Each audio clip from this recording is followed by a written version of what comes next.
What are sketchnotes, and why should you use them anyway? Sketchnotes is a term invented by Mike Rohde.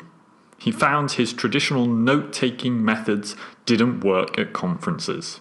He tried to capture everything in written words, but it was stressful. He remembered little afterwards, and he never revisited his notes. So he tried sketchnoting, where he set some creative constraints to help him capture the big picture in the moment.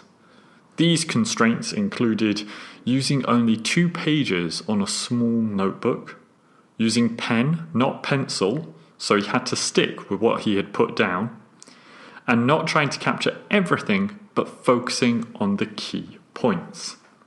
As such, Mike has also called sketchnotes Notes Plus. They are traditional written notes plus other elements like different forms of text and headlines, speech marks and other containers, arrows and dividers, and of course, icons and drawing.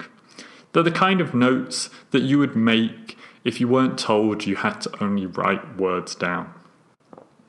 Sketchnotes also make use of different systems to organize content in effective ways, and not just moving from the top to the bottom of the page. In some cases, people make extremely beautiful pictures, but Mike insists that it's about the ideas, not the art, and that making something beautiful is just the cherry on top. The real benefit of sketchnoting is the process and learning method, which brings us nicely onto why you should use sketchnotes. Why use sketchnotes? Sketchnotes engage the brain thanks to their use of both verbal and visual centers. This, along with other aspects of sketchnotes' characters, provides several benefits. Critical thinking and evaluation. The creative limits of sketchnotes help you to focus on what is most important for you.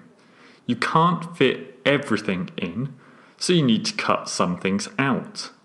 This requires you to process the information and evaluate it. Is this really important?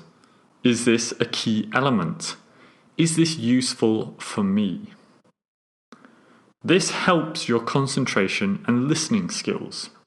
Sketchnotes require concentration to focus on what the source material, a speaker or a text, is telling you, and avoid distractions around you. The practice of sketchnoting builds your concentration by requiring this regular focus. This can lead to a state of flow where you're stretched by the challenge of listening, analysing, and noting all at the same time. This state is a highly rewarding state to be in. Sketchnotes are also better for remembering information. They require you to draw connections between data and show how they are connected in your notes.